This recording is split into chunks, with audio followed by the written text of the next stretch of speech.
ಸ್ಟೋರಿಗಳನ್ನು ನೀವು ಮೂವಿಗಳಲ್ಲಿ ನೋಡಿರ್ತೀರ. ನಿಜ ರೂಪದಲ್ಲೂ ಕೂಡ ಇರುವಂಥ ಸ್ಟೋರಿಗಳಿವು. ಅವುಗಳನ್ನೇ ಫಿಲ್ಮಲ್ಲಿ ಮಾಡಿರ್ತಾರೆ. ಆ್ಯಕ್ಚುಲಿ ಇದು ಯಪ್ಪ ಈ ಥರನೂ ಯೋಚನೆ ಮಾಡೋಕ್ಕಾಗುತ್ತಾ, ಅಥವಾ ಯಾವುದೋ ಒಂದು ಮೂವಿಯಿಂದ ಇನ್ಸ್ಪೈರ್ ಆಗಿದ್ದಾರ ಗೊತ್ತಿಲ್ಲ. ಅಮಾಯಕರನ್ನ ಕೊಂದು ಹಣ ಪೀಕಲು ನಟೋರಿಯಸ್ ಪ್ಲಾನ್ ಅನ್ನ ಮಾಡಿರುವಂಥ ದಂಪತಿಯ ಸ್ಟೋರಿ ಇದು. 10 ದಿನಗಳಲ್ಲಿ ಸಿನಿಮೆಯ ಮಾದರಿಯ ಕೊಲೆ ರಹಸ್ಯ ಬಯಲಾಗಿ ಹೋಗಿದೆ. ಹೊಸಕೋಟೆ ಮೂಲದ ದಂಪತಿಯ ಪ್ಲಾನ್ ಅರಸೀಕೆರೆಯಲ್ಲಿ ಕೊಲೆ ಆಗುತ್ತೆ. ಅರಸೀಕೆರೆ ಬಳಿ ನನ್ನ ಗಂಡನೇ ಸತ್ತಿರೋದು ಅಂತ ಅವಳ ಹೆಂಡತಿ ಶಿಲ್ಪಾ ರಾಣಿ ಹೇಳಿದ್ರು. ಚಿಕ್ಕ ಕೂಲಿಗ ಗ್ರಾಮದಲ್ಲಿ ಅಂತ್ಯಕ್ರಿಯೆಯನ್ನು ಕೂಡ ನೆರವೇರಿಸಿಬಿಟ್ಟಿರ್ತಾಳೆ ಅವಳು. ನನ್ನ ಗಂಡ ಸತ್ತೋಗ್ಬಿಟ್ಟಿದ್ದಾನೆ ಅಂತ ಹೇಳ್ಬಿಟ್ಟು ಅದಕ್ಕೆ ಪ್ಲ್ಯಾನ್ ಮಾಡಿರೋದು ಕೇಳಬೇಕು ನೀವು. ಅಯ್ಯಪ್ಪ ಎಂಥ ಬ್ರಿಲಿಯಂಟ್ ಪ್ಲ್ಯಾನ್ಗಳಿವೆಲ್ಲ ಅಂತೇಳಿ. ಒಳ್ಳೇದಕ್ಕಿಂತ ತಲೆಯನ್ನು ಯೂಸ್ ಮಾಡಿದ್ರೆ ಇನ್ನೇನೋ ಬದುಕ್ತಿದ್ರಲ್ರಿ. ಎಂತೆಂಥ ಏನು ಮಾಡ್ಕೊಳ್ತೀರಾ ಅಂತ. ಲಾರಿ ಈ ಕಡೆಗೆ ಶಿಲ್ಪಾರಾಣಿ ಮತ್ತು ಮುನಿಸ್ವಾಮಿ ಗೌಡ ಅವ್ರು ನೋಡ್ಕೊಳ್ಳಿ ಅಷ್ಟೇ. ಆಮೇಲೆ ಹೇಳ್ತೀನಿ ನಿಮ್ಗೆ ನಿಜವಾದ ಸ್ಟೋರಿ ಏನು ಅಂತ. ಹೊಸಕೋಟೆಯ ಚಿಕ್ಕಕೋಲಿಗ ಗ್ರಾಮದ ಮುನಿಸ್ವಾಮಿ ಗೌಡ ಮತ್ತು ಶಿಲ್ಪಾರಾಣಿ ಪಾತಕ ಕೃತ್ಯವನ್ನು ಮಾಡಿರೋದು. ಹೊಸಕೋಟೆಯಲ್ಲಿ ಟೈರ್ ಅಂಗಡಿಯನ್ನು ಇಟ್ಕೊಂಡಿರೋದು ಈ ಮುನಿಸ್ವಾಮಿ ಗೌಡ. ಮೈ ತುಂಬ ಸಾಲ ಇತ್ತು, ತೀರಿಸೋಕೆ ಇನ್ಸೂರೆನ್ಸ್ ಹಣಕ್ಕೆ ಸ್ಕೆಚ್ ಹಾಕ್ತಾರೆ. ಪತ್ನಿ ಸ್ನೇಹಿತರ ಜೊತೆಗೂಡಿ ಮುನಿಸ್ವಾಮಿ ಗೌಡ ಖತರ್ನಾಕ್ ಪ್ಲಾನ್ ಅನ್ನ ಮಾಡೋದು. ಮುನಿಸ್ವಾಮಿ ಗೌಡನನ್ನೇ ಹೋಲುವಂತ ವ್ಯಕ್ತಿಯನ್ನೇ ಪರಿಚಯ ಮಾಡಿಕೊಂಡಿರ್ತಾರೆ ಈ ದಂಪತಿ. ಲಾರಿಯಿಂದ ಗುದ್ದಿಸಿ ಕೊಲೆಗೆ ಸಂಚನ್ನ ಮಾಡೋದು. ಹಾಸನ ಜಿಲ್ಲಾ ಆಸ್ಪತ್ರೆ ಶವಾಗಾರದಲ್ಲಿ ಶವವನ್ನ ಗಂಡಸಿ ಪೊಲೀಸ್ ಠಾಣೆ ಪೊಲೀಸರು ಇರಿಸಿರುತ್ತಾರೆ. ಕೇಳಿ, ಅದಷ್ಟೇ ಅಲ್ಲ, ಮುಂದೆ ಬಹಳ ಇಂಟ್ರೆಸ್ಟಿಂಗ್ ಆಗಿದೆ ಇದು. ಒಂದೊಂದೇ ಸ್ಟೋರಿಯನ್ನು ಕೇಳ್ತಾ ಹೋಗ್ಬಿಟ್ರೆ ಆ ಮುಖ ನೋಡಿ ಒಂದ್ಸಲ. ಹೆಸರು ಮಾತ್ರ ಶಿಲ್ಪಾ ರಾಣಿ. ಇವರು ಮುನಿಸ್ವಾಮಿ ಗೌಡ. ದೇವರ ಹೆಸರು ಇಟ್ಕೊಂಡು ಏನ್ ಮೇಲೆ ಕೆಲಸ ಮಾಡ್ತೀರಿ. ಕಾರಿನಲ್ಲಿ ಕರೆದುಕೊಂಡು ಹೋಗ್ತಾರೆ ಮುನಿಸ್ವಾಮಿ ಗೌಡ. ಶಿಡ್ಲಘಟ್ಟಾಗೆ ಹೋಗಿ ಬರೋಣ ಅಂತ ಅರಸೀಕೆರೆಗೆ ಮುನಿಸ್ವಾಮಿ ಗೌಡ ಹೋಗಿರ್ತಾರೆ. ಕಾರನ್ನೇ ಹಿಂಬಾಲಿಸ್ಕೊಂಡು ಒಂದು ಲಾರಿ ಹೋಗುತ್ತೆ. ಮೊದಲೇ ಎಲ್ಲ ಪ್ಲಾನು. ಕಾರ್ ಪಂಚರ್ ಆಗಿದೆ ಅಂತ ಅಲ್ಲಿ ನಿಲ್ಲಿಸ್ತಾರೆ. ಗೊಲ್ಲರ ಹೊಸಳ್ಳಿ ಗೇಟ್ ಬಳಿ ಕಾರನ್ನ ಮುನಿಸ್ವಾಮಿ ಗೌಡ ನಿಲ್ಲಿಸ್ತಾರೆ. ಟೈರ್ ಚೇಂಜ್ ಮಾಡುವಂತೆ ಜೊತೆಯಲ್ಲಿ ಕರೆದೊಯ್ದವನಿಗೆ ಸೂಚನೆಯನ್ನ ಕೊಡ್ತಾರೆ. ಟೈರ್ ಚೇಂಜ್ ಮಾಡ್ತಾ ಇದ್ದ ವೇಳೆ ಕುತ್ತಿಗೆಗೆ ಚೈನ್ ಹಾಕಿ ರಸ್ತೆಗೆ ಎಳಿತಾನೆ ಮುನಿಸ್ವಾಮಿ ಗೌಡ.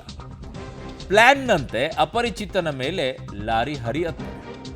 ಸಾವು ಖಚಿತಪಡಿಸಿಕೊಳ್ಳಲು ಮತ್ತೆ ಲಾರಿಯನ್ನ ರಿವರ್ಸ್ ಬಂದು ಅವನ ಮೇಲೆ ಹತ್ತಿಸುತ್ತಾರೆ. ಕಾರಿಗೆ ಡಿಕ್ಕಿ ಹೊಡೆದಿದ್ದ ಲಾರಿ ನಂತರ ಪಲಾಯನವಾಗಿರ್ತಾರೆ ಕೊಲೆ ಪಾತಕಿಗಳು. ಆಕ್ಸಿಡೆಂಟ್ನಲ್ಲಿ ಮೃತನಾದ ವ್ಯಕ್ತಿಯ ಗುರುತಿಗೆ ಗಂಡಸಿ ಪೊಲೀಸರು ಮುಂದಾಗ್ತಾರೆ. ಶಿಲ್ಪಾರಾಣಿ ನಿವಾಸಕ್ಕೆ ಬಂದು ವಿಚಾರಣೆಯನ್ನ ಪೊಲೀಸರು ನಡೆಸ್ತಾರೆ. ಈ ವೇಳೆ ನನ್ನ ಗಂಡನೇ ಸಾವನ್ನಪ್ಪಿರೋದು ಅಂತ ಪಾಪ ಶಿಲ್ಪಾರಾಣಿ ಕಣ್ಣೀರಿಟ್ಟಿರ್ತಾರೆ. ಅಜ್ಞಾತ ಸ್ಥಳದಲ್ಲಿ ಮುನಿಸ್ವಾಮಿ ಗೌಡ ಇರ್ತಾನೆ. ಅವನಿಗೆ ಅನಾರೋಗ್ಯ ಕಾಡಿರುತ್ತೆ. ಬೇರೆ ದಾರಿ ಇಲ್ಲದೆ ಶಿಡ್ಲಘಟ್ಟ ಇನ್ಸ್ಪೆಕ್ಟರ್ ಮುಂದೆ ಮುನಿಸ್ವಾಮಿ ಗೌಡ ಹಾಜರಾಗ್ತಾನೆ. ಆಗಸ್ಟ್ 13ರಂದು ಮುನಿಸ್ವಾಮಿ ಮೃತದೇಹಕ್ಕೆ ಮಾಲಾರ್ಪಣೆಯನ್ನ ಸಿಪಿಐ ಶ್ರೀನಿವಾಸ್ಗೆ ಶಾಕ್ ಆಗುತ್ತೆ. ಶಿಡ್ಲಘಟ್ಟ ಸಿಪಿಐ ಶ್ರೀನಿವಾಸ್ ಮುಂದೆ ಕಥೆಯನ್ನ ಮುನಿಸ್ವಾಮಿ ಗೌಡ ಬಿಚ್ಚಿಟ್ಟಿರ್ತಾನೆ. ಎಂತೆಂಥ ಕಿರಾತಕ ಪ್ಲಾನ್ ಅನ್ನ ಮಾಡ್ತಾರ್ರಿ. ಅವ್ರ ಥರನೇ ಒಂದೇ ಥರ ಇರುವಂಥವ್ರು 7 ಜನ ಪ್ರಪಂಚದಲ್ಲಿ ಇರ್ತಾರೆ ಅನ್ನುವಂಥ ಒಂದು ನಂಬಿಕೆ. ಒಂಥರನೇ ಹೋಲುವಂಥವ್ರನ್ನ ಹುಡ್ಕೊಂಡು ಬಂದು ನಾನು ಫ್ರೆಂಡ್ಶಿಪ್ ಮಾಡಿಕೊಂಡು ಅವನನ್ನು ಸಾಯಿಸಿ ನಾನೇ ಸತ್ತೋಗಿದ್ದೀನಿ ಅನ್ನೋ ರೀತಿಯಲ್ಲಿ ತೋರಿಸ್ಕೊಂಡು ಹಣವನ್ನು ಲಪಾಯಿಟಿಸ್ಕೊಂಡು ಏಯಪ್ಪ ಎಂಥ ಕ್ರಿಮಿನಲ್ ಮೈಂಡ್ಗಳ್ರಿ ಇವೆಲ್ಲ. ಮೂವಿಗಳಲ್ಲಿ ನೋಡೋಕ್ಕೆ ಮಾತ್ರ ಸಾಧ್ಯ ಅಂದ್ಕೊಂಡಿದ್ದೆ. ನಿಜ ಜೀವನದಲ್ಲೂ ಇಂಥವು ಮಾಡ್ತಾರಾ? ನನ್ನ ಸಹೋದ್ಯೋಗಿ ಹಾಸನಿಂದ ಶಶಿಧರ್ ನನ್ನ ಸಂಪರ್ಕಕ್ಕೆ ಸಿಗ್ತಾ ಇದ್ದಾರೆ. ಶಶಿಧರ್, ಏನ್ರಿ ಖತರ್ನಾಕ್ ದಂಪತಿಯ ಸ್ಟೋರಿ ಮಾತ್ರ ಬೆಚ್ಚು ಬೀಳಿಸೋ ರೀತಿಯಲ್ಲಿದೆ ಅಂತ. ಈ ಯಾವ ರೀತಿಯಾಗಿ ತಗಲಾಕೊಳ್ತಾರೆ? ಅನಾರೋಗ್ಯ ಏನಾದರೂ ಆಗಿರಲಿಲ್ಲ ಅಂದರೆ ಮುನಿಸ್ವಾಮಿ ಗೌಡಂಗೆ ಈ ಕೇಸ್ ಗೊತ್ತೇ ಆಗ್ತಿರ್ಲಿಲ್ವಾ ಏನು ಕತೆ ಅಂತ? ಅರುಣ್, ಇದು ನಿಜಕ್ಕೂ ಸಿನಿಮೆಯ ಮಾದರಿಯಲ್ಲಿ ನಡೆದಿರತಕ್ಕಂತಹ ಘಟನೆ. ಇದೇ ತಿಂಗಳ 12ರ ರಾತ್ರಿ ಅರಸೀಕೆರೆ ತಾಲೂಕಿನ ಗಣಸು ಬಳಿಯ ಗೊಲ್ಲರ ಹೊಸಳ್ಳಿ ಗೇಟ್ ಬಳಿ ಅಪಘಾತವಾದಂತಹ ರೀತಿಯಲ್ಲಿ ಒಂದು ಶವ ಪತ್ತೆ ಆಗಿರ್ತದೆ. ಆ ಶವವನ್ನು ಗಣಸಿ ಪೊಲೀಸರು ಜಿಲ್ಲಾಸ್ಪತ್ರೆಯಲ್ಲಿ ಇಟ್ಟಿರ್ತಾರೆ. ಆ ಶವದ ಮೇಲೆ ಒಂದು ಕುತ್ತಿಗೆ ಏನಿದೆ ಅಲ್ಲಿ ಒಂದು ಮಾರ್ಕ್ ಆಗಿರುತ್ತೆ. ಆ ಮಾರ್ಕ್ ನಂತರ ಅವರು ಅನುಮಾನಗೊಂಡು ಆ ಶವದ ಪತ್ತೆಗೆ ಮುಂದಾಗ್ತಾರೆ. ಆದರೆ ಆ ಶವದ ಮೇಲೆಯೇ ಏನು ಈ ಖತರ್ನಾಕ್ ಪ್ಲಾನ್ ಮಾಡಿದಂತಹ ಮುನಿಸ್ವಾಮಿ ಗೌಡ ಇದ್ದಾನೆ, ಆತನ ಆಧಾರ್ ಕಾರ್ಡ್ ಹಾಗೂ ಇತರೆ ಅದಕ್ಕೆ ಆತನಿಗೆ ಸಂಬಂಧಪಟ್ಟಂಥ ಕೆಲವು ದಾಖಲೆಗಳು ಸಿಗ್ತವೆ. ಆ ದಾಖಲೆಗಳನ್ನು ಇಟ್ಟುಕೊಂಡು ಅವರು ಏನು ಹೊಸಕೋಟೆ ಮೂಲದ ಚಿಕ್ಕಗೋಲಿಗ ಗ್ರಾಮದವರು ಅಂತ ಹೇಳಿ ತಿಳಿತಾ, ಆನಂತರ ಆತರ ಪತ್ನಿಗೆ ದೂರವಾಣಿ ಕರೆಯನ್ನು ಮಾಡಿ ಬರಲು ಹೇಳ್ತಾರೆ. ಆಸ್ಪತ್ರೆಗೆ ಬಂದಂತಹ ಮುನಿಸ್ವಾಮಿಗೌಡ ಪತ್ನಿ ಏನಿದ್ರೆ ಇದು ತನ್ನ ಗಂಡನದೇ ಶವ ಅಂತ ಹೇಳಿ ಅಲ್ಲಿ ಅವರ ಮುಂದೆ ಒಂದು ನಾಟಕವನ್ನು ಆಡಿ ಆ ನಂತರದಲ್ಲಿ ಚಿಕ್ಕಗೋಲಿಗ ಗ್ರಾಮಕ್ಕೆ ತೆಗೆದುಕೊಂಡು ಹೋಗಿ ಆಗಸ್ಟ್ 13ರಂದು ಅಂತ್ಯ ಸಂಸ್ಕಾರವನ್ನು ಸಹ ನೆರವೇರಿಸಿರ್ತಾರೆ. ಅಲ್ಲದೆ ಸಂಬಂಧಿಕರಿರ್ಬೋದು, ಅಲ್ಲದೆ ಈ ಮುನಿಸ್ವಾಮಿಗೌಡನ ಸಂಬಂಧಿಕರಾದಂತಹ ಶಿಡ್ಲಘಟ್ಟ ಇನ್ಸ್ಪೆಕ್ಟರ್ ಶ್ರೀನಿವಾಸ್ ಎಂಬುವರು ಸಹ ಆ ಶವಕ್ಕೆ ಮಾಲಾರ್ಪಣೆಯನ್ನು ಮಾಡಿ ತೆರಳಿರ್ತಾರೆ. ಇದಾದ ಬಳಿಕ ಮುನಿಸ್ವಾಮಿಗೌಡ ಅಜ್ಞಾತ ಸ್ಥಳಕ್ಕೆ ತೆರಳಿರ್ತಾರೆ. ಮತ್ತೊಂದೆಡೆ ಪೊಲೀಸರು ಆ ಶವ ಏನು ಮಾರ್ಕ್ ಆಗಿರುತ್ತೆ ಅದನ್ನು ಆ ಗುರುತನ್ನು ಅನುಮಾನ ವ್ಯಕ್ತಪಡಿಸಿ ಆ ತನಿಖೆಗೂ ಸಹ ಮುಂದಾಗ್ತಾರೆ. ಇದೆಲ್ಲದರ ನಡುವೆ ಅಜ್ಞಾತ ಸ್ಥಳದಲ್ಲಿದ್ದಂತಹ ಏನು ಮುನಿಸ್ವಾಮಿಗೌಡ ಇದ್ದಾನೆ ಆತನಿಗೆ ಅನಾರೋಗ್ಯ ಕಡ್ತದಲ್ಲದೆ ಹೊರಗಡೆ ಏನಾಗ್ತಾ ಇದೆ ಅನ್ನೋದು ಸಹ ಆತನಿಗೆ ತಿಳಿದಿಲ್ಲ. ಹಾಗಾಗಿ ಆತ ಗಾಬರಿಯಿಂದ ಶಿಡ್ಲಘಟ್ಟ ಇನ್ಸ್ಪೆಕ್ಟರ್ ಶ್ರೀನಿವಾಸ್ ಅವರ ಮುಂದೆ ಹಾಜರಾಗ್ತಾನೆ. ಹಾಜರಾದ ನಂತರ ಅಲ್ಲಿಯೂ ಸಹ ಆತ ಒಂದು ನಾಟಕವನ್ನು ಆಡಿರ್ತಾನೆ.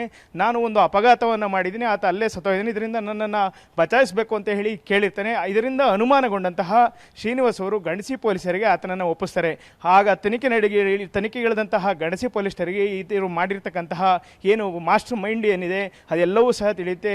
ಈತ ಮೈತುಂಬ ಸಾಲವನ್ನು ಮಾಡ್ಕೊಂಡಿದ್ದ. ಸಾಲ ತೀರಿಸಲಿಕ್ಕೋಸ್ಕರ ತಾನು ಮಾಡಿದಂತಹ 2 ಕೋಟಿಯಿಂದ 3 ಕೋಟಿ ಇನ್ಸೂರೆನ್ಸ್ ಹಣವನ್ನು ಏನಾದರೂ ಮಾಡಿ ಪಡಿಬೇಕು ಅನ್ನೋಕ್ಕೋಸ್ಕರ ಆತನನ್ನೇ ಹೋಲುವ ಒಬ್ಬ ಅಮಾಯಕ ವ್ಯಕ್ತಿಯನ್ನು ಪರಿಚಯ ಮಾಡಿಕೊಂಡು ಗಣಸಿ ಬಳಿ ಬಂದು ಆತನನ್ನು ಕೊಲೆ ಮಾಡಿ ಅಂತ್ಯ ಸಂಸ್ಕಾರ ಮಾಡಿ ನಾಟಕವನ್ನು ಆಡಿರೋದು ಈಗ ಬೆಳಕಿಗೆ ಬಂದಿದೆ. ಏನು ಈಗಾಗಲೇ ಮುನಿಸ್ವಾಮಿಗೌಡನನ್ನು ವಶಕ್ಕೆ ಪಡೆದಿರ್ತಕ್ಕಂತಹ ಗಣಸಿ ಪೊಲೀಸರು ಏನು ಸತ್ತೋಗಿದ್ದಾನೆ ಆತನನ್ನು ಯಾರು, ಆತನ ಮೂಲ ಯಾವುದು ಅನ್ನೋದು ಪತ್ತೆ ಹಚ್ಚುವಲ್ಲಿ ನಿರತರಾಗಿದ್ದಾರೆ. ಮತ್ತೊಂದೆಡೆ ಏನು ಮುನಿಸ್ವಾಮಿಗೌಡ ಪತ್ನಿ ಶಿಲ್ಪರಾಣಿ ಏನಿದ್ದಾಳೆ ಆಕೆಯು ಸಹ ಸಾಕಷ್ಟು ನಾಟಕವನ್ನು ಆಡಿರ್ತಾರೆ. ಪೊಲೀಸರ ಹತ್ರನ ಆಕೆಯನ್ನು ವಿಚಾರಣೆಗೆ ಕಳೆದ ಸಂದರ್ಭದಲ್ಲಿ ನಾನು ದುಃಖದಲ್ಲಿದ್ದೇನೆ ಅಂತ ಹೇಳಿ ನಾಟಕವನ್ನು ಆಡಿರ್ತಾರೆ. ಇದೀಗ ಈ ಕೊಲೆಯ ಏನು ಸಂಪೂರ್ಣ ಮಿಸ್ಟ್ರಿ ಬಯಲಾಗಿದೆ. ಈಗ ಆರೋಪಿಗಳನ್ನು ಪೊಲೀಸರು ವಶಕ್ಕೆ ಪಡೆದು ಇನ್ನಷ್ಟು ಆರೋಪಿಗಳೇನಿದ್ದಾರೆ ಅವರನ್ನು ಬಂಧಿಸಿ ಈಗ ಗಣಸಿ ಪೊಲೀಸರು ಮುಂದಾಗಿರ್ತಕ್ಕಂಥದ್ದು. ವರುಣ್, ಓಕೆ ಶಶಿಧರ್, ಓಕೆ ಇವರೆಲ್ಲ ಆಯಿತು, ದಂಪತಿ ಪ್ಲ್ಯಾನ್ ಮಾಡಿದ್ರು, ಎಲ್ಲ ಫೈನ್. ಬಟ್ ಯಾರು ಸಾವನ್ನಪ್ಪಿದ್ರು ಅವರ ಕುಟುಂಬಸ್ಥರು ಯಾರು ಇಲ್ವಾ? ಅವ್ರು ಯಾರು ನಾಪತ್ತೆ ಆಗಿದ್ರೆ ನಮ್ಮ ಇವರು ಅಂತೇಳಿ ಅವರು ಅಲ್ಲಿಯವರೇನಾ ಅಥವಾ ಏನು ಇದು ಅದ್ರ ಬಗ್ಗೆ ಏನಾದರೂ ಮಾಹಿತಿ ಸಿಗ್ತಾ ಇದೆಯಾ? ಅರುಣ್, ಸದ್ಯದ ಮಾಹಿತಿ ಪ್ರಕಾರ ಏನು ಕೊಲೆ ಆಗಿದ್ದಾನೆ ಆತ ಭಿಕ್ಷುಕ ಅಂತ ಹೇಳಲಾಗ್ತಿದೆ. ಆತ ಯಾವ ಊರು, ಆತನ ಹಿನ್ನೆಲೆ ಏನು ಎಂಬುದನ್ನು ಪೊಲೀಸರು ತನಿಖೆಯನ್ನು ನಡೆಸ್ತಾ ಇದ್ದಾರೆ.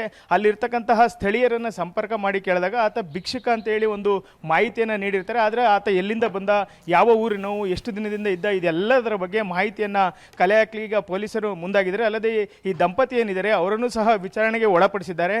ಆದರೆ ಈ ಕೊಲೆ ಪ್ರಕರಣದಲ್ಲಿ ಲಾರಿ ಚಾಲಕ ಸೇರಿ ಇನ್ನಷ್ಟು ಜನ ಭಾಗಿಯವರದು ಮೇಲ್ನೋಟಕ್ಕೆ ಕಂಡು ಬರ್ತದೆ. ಈಗ ಪ್ರಮುಖವಾಗಿ ಕೊಲಾಗಿರ್ತಂಥ ವ್ಯಕ್ತಿಯ ಗುರುತು ಇನ್ನೂ ಸಹ ಪತ್ತೆ ಆಗಿಲ್ಲ. ಏನು ಪ್ರಾಥಮಿಕವಾದ ತನಿಖೆಯಲ್ಲಿ ಆತ ಭಿಕ್ಷುಕ ಅನ್ನೋದು ಮಾತ್ರ ಈಗ ತಿಳಿದಿರ್ತಕ್ಕಂಥದ್ದು. ಅರುಣ್, ಓಕೆ ಶಶಿಧರ್, ನಿಮ್ಮೆಲ್ಲ ಮಾಹಿತಿಗೆ ಧನ್ಯವಾದಗಳು. ಸೊ ಯಾವ ರೀತಿಯಲ್ಲಿ ಇರ್ತಾರೆ ನೋಡಿ, ಜೊತೆಯಾಗಿ ಬದುಕು ಅಂತೇಳಿ ಗಂಡ ಹೆಂಡತಿ ಇದ್ದರೆ ಜೊತೆಯಾಗಿ ಬದುಕೋದು ಹೀಗೇನಾ? ಗಂಡ ಸತ್ತೇ ಹೋಗಿದ್ದಾರೆ ಅಂತೇಳಿ ದುಡ್ಡಿಗೋಸ್ಕರ ಈ ಮಟ್ಟಕ್ಕ? ಏಯಪ್ಪ, ಇನ್ನೂ ಏನೇನು ನೋಡಬೇಕು ಸಮಾಜದಲ್ಲಿ, ಯಾವ್ಯಾವ ರೀತಿಯಲ್ಲಿ ಇರ್ತಾರೋ, ದುಡ್ಡಿಗೋಸ್ಕರ ಯಾವ ಹಂತಕ್ಕೂ ಆದರೂ ಹೋಗೋ ಮಟ್ಟಕ್ಕೂ ಇರ್ತಾರೆ. ಗಂಡನೇ ಸತ್ತೋದ ಅನ್ನೋ ಮಟ್ಟಕ್ಕೆ ಹೋಗ್ತಾಳೆ ಅಂತಂದರೆ ಅವಳು ಯಾವ ಮನಸ್ಥಿತಿಯಲ್ಲಿ ಇರಬೇಕು ಅಂತ. ಯಪ್ಪ.